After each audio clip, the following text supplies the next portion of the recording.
Hello everybody, my name's Nigel Walker. I was born in June of 1939, the second son of my parents. My elder brother Michael was 7 years older than me, so there was quite a gap between us. I was born just before the war and remember the last phases of it fairly well when we'd moved from Westcliff-on-Sea, Leigh-on-Sea, to Bromley in Kent to stay with my grandparents for what turned out to be 2 extremely happy years for me. And I came to get to know my grandfather especially very well, and he became very close, he and I, until my father came home from the war when he'd been 3 or 4 years and restored it to us once we had moved to our new home in Hayes Lane in Bromley. There I stayed for the next growing up years. I went to Kinnaird Park School and Baston and one of those quick, clever places where you're hotted up for an exam. And then I went to Clare House for a very happy prep school, and on to Dulwich, not such a happy time, I'm afraid, for those 5 years I was there. Eventually Dad said to me, look son, he said, you may prefer to leave Dulwich now and go and work in the city in the new year and concentrate on getting through the O-levels you need to do, which I did. I left Dulwich abruptly, really, in 1955. That ended my school days, and I was thankful for that. Not my best years at all. From there, my dad put me into wool brokers, wool windlers, and I was there for 3 years, learning all the ropes of the job and ending up in the trading room with somebody else. I was under him. So I learned a few quite things in those 3 years, and then the Royal Navy called because I was invited by my company to join the RNVR, which I did.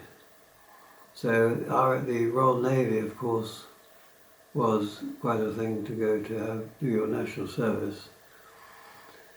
And I remember being called up on February the 2nd of 1959, where I had to report to HMS Collingwood, which was in Fareham, not so far from where we are now. And it was obviously, like all national servicemen, one doesn't particularly enjoy the thought of it. And then I did the 3-week training there, because I'd already done some RNVR training beforehand. And we were invited to opt for whether we wanted to stay in the Royal Navy or to join the Fleet Air Arm on the electrical branch. I thought I'd rather like to join the Fleet Air Arm, so I did. So I then trained as an electrician. You would never believe it this day. I don't know anything more about electrics. I don't know about engineering. I don't know a thing about it. But it was one of those things, and they said that's the only way I could get into the Navy. So that's what I did. I thought, well, if that's the way it is, I'm going to do it. So for the next 6 months, I suppose, we were training in Winchester, Worthy Down, Leon Solent, and then the time came to opt for where we wanted to go. And there was, in those days, 5 or 6 air stations. The nearest one to home was Yeovilton in Somerset. So I decided that Yeovilton would be the place I would go. And they accepted it. And I spent the balance of my national service in Yeovilton. I suppose the most important part of that was my helping to lead the Christian Fellowship and to go and learn to take services and other things that one did in those days in little Baptist chapels, and mainly the non-conformist churches. We weren't often invited to the Church of England, which suited me. I wasn't bothered. When I went to Yeovilton, I decided to become part-time member of the Brethren, which stood me in good stead for the future. Then in March of 1960, I've now been in 14 months in national service. The telephone went by our chief petty officer, who was a very nice chap, and my name was included in a whole list of men. And he put the phone down and he said, "You're going out of the Navy at the end of the month," which was quite a shock. But the Navy decided to get rid of all its national service for the whole lot, whole bang lot of us. So instead of coming out at the turn of 1960-61, I was out by April, May of 1960. So I was home in time for my 21st birthday, which was the principal birthday in those days, which was nice. That took me back into Civvy Street. I went back to my firm initially in Windlers, but after being interviewed by Alan Windler, who was always very friendly to me, he sent me a warning when I said I did have another option if this one wasn't the way forward. He said, "Take it. Take it," he said. So I did. And I moved to the largest sugar broker in the world, and ended up in the cash department. Because they knew I was a Christian, because I put my testimony around about 25 men when I moved from one department to another, which is another story, but that was quite an amazing experience, I can tell you. And towards the end of the 2.5 years, something like that, of being at Zarnico, I was called in to say that they'd like me to train to be the chief cashier, which would have been quite a big, important job of its type. That didn't exactly thrill me, that prospect. But I was grateful to be honoured at the fact they said what they did. Anyway, things began to happen. I'd been challenged in the Royal Navy right at the end of my time by an old petty officer called Harry. And he said to me, "Nigel," he said, "I think you ought to consider the ministry," meaning the Anglican ministry. And that stuck with me. So when it came to 1962, I began to realise that maybe I should go this path. So in 1962, I started doing A-levels, because I came to college without the A-levels. And that meant me doing a big sweat for a year.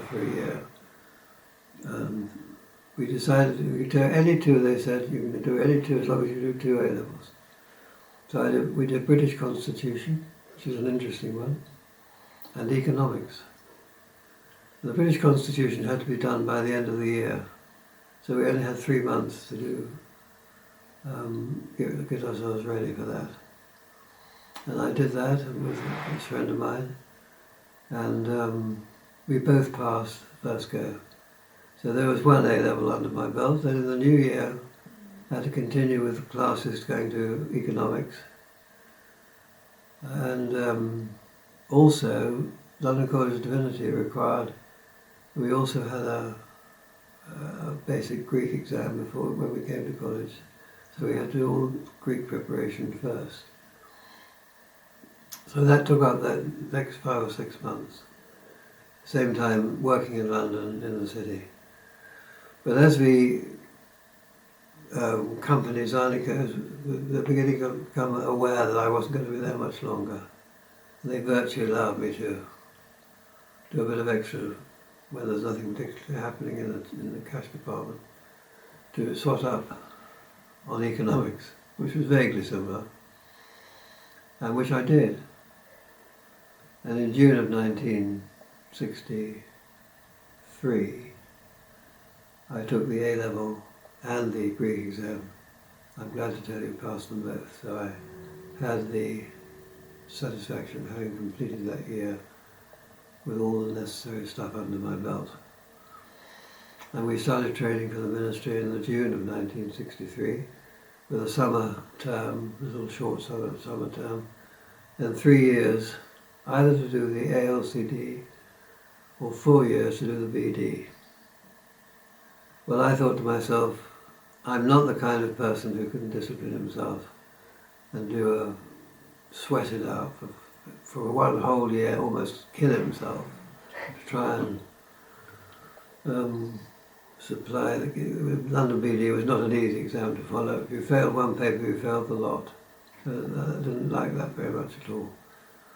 In the end, I solved the principle. I would do the ALCD.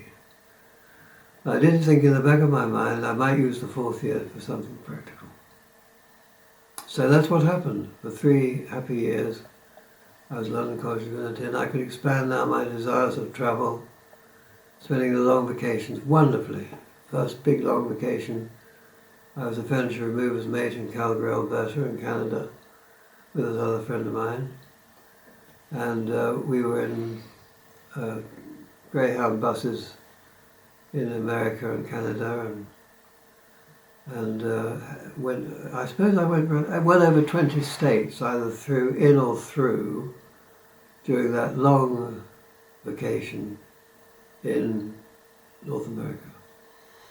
I'd always wanted to go to New York, and it was, in those days, it was still the sort of city everybody wanted to see before they saw anything else, really.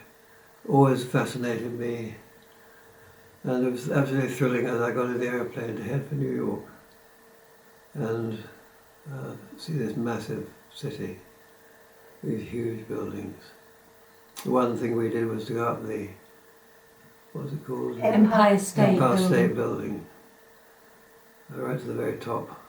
I remember that very well. And that night, we took a Greyhound bus from New York, and it would take us exactly 72 hours to get from New York to Calgary, Alberta, in Canada. And with, I think it was 2 changes. One change which was smooth. And the other change, we got to Great Falls, Montana, I think, if I remember rightly. And there was nowhere, we had to stay overnight, there was nowhere we could go. And the bus wouldn't go until 8 o'clock the following morning. So we said to this chap, can you help us with anything we can do? Yes, he said, we can help you. Go to the back of that bus over there and keep down there, it'll be all right.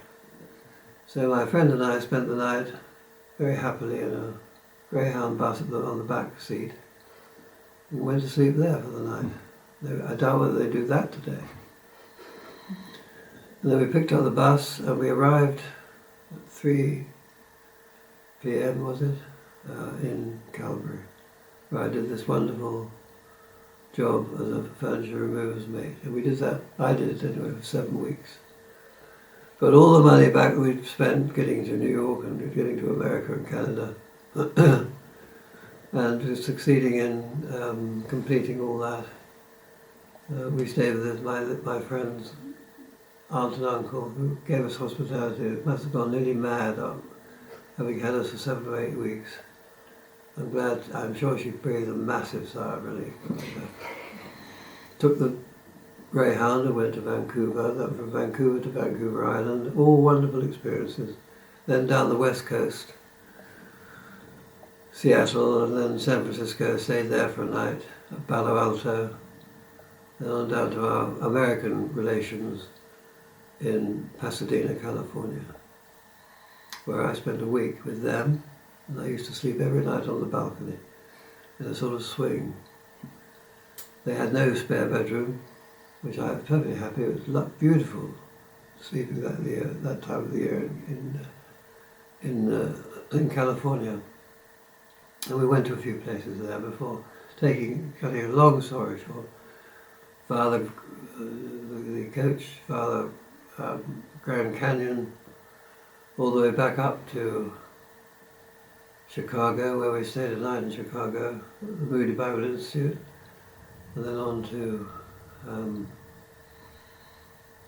Toronto in Canada, where we spent another week with friends, and it went fantastically well. And that was it. We came home in time to do the homework with London College of Divinity had set us when we came back to do the second year. Second to third year was spent. I thought, what are we going to do now? This is another story. But yes, we decided that, having met a friend of mine, in an amazing way coming together to spend the second long vacation in East Africa. And that again was the start of a long story, which led me to meet on the very last night we were there to meet Mary for the first time when she was a schoolgirl, 16 years of age. I was 26, and I was rather besotted with her when I saw her. That, however, took another few years, but eventually it happened, and we married in 1972, which was lovely. So that completed my LCD years, the final part of that 3 years, happy years, and then a year in East Africa, running the mission hospital, leprosy hospital, for a year, which was the practical work that I did instead of doing the London BD. And I think in my case it was an eminently sensible thing to do. I've never ever regretted it. Many stories of that, but that can't be told now. So that brought me finally to my curacy, which would be at St Jude's Southsea in Hampshire. It's the seaside part of Portsmouth, really. And I had a lovely 3-year ministry there, running a youth centre, which was great. We had a very good youth centre there. It was a very good church to work in. I was very happy with Don Churchman, my vicar. It was a very good location, being a seaside location, and I lived in 5 different flats because being a single person, nobody ever worried about single people in those days. You just did what you could and find something you could, which I always managed to do, and each time I got a nicer flat than the previous one. So we ended up in the most magnificent flat in Bruce Road in Southsea, which is one of the top roads in Southsea. And the front was right just there. And the lovely, beautiful gardens to go through to get to the swimming. So St Jude's Southsea was a very good basic preparation. I got on extremely well with Don Churchman, and he and I were great friends. And my time was coming to an end, and I thought in 2 years I'd been there, I thought perhaps I'd better go to see Dick Lucas to see if he can give me any advice about where I should go from there. So I went to London to see Dick in St Helens Bishopsgate, where we'd had such an interesting time when we were in the business world. And he directed me to a letter he'd received from a chap called Ross May, and he said, look, there's an interesting possibility here. Ross is looking for an assistant, and he's in Durban, South Africa. I thought, that sounds interesting.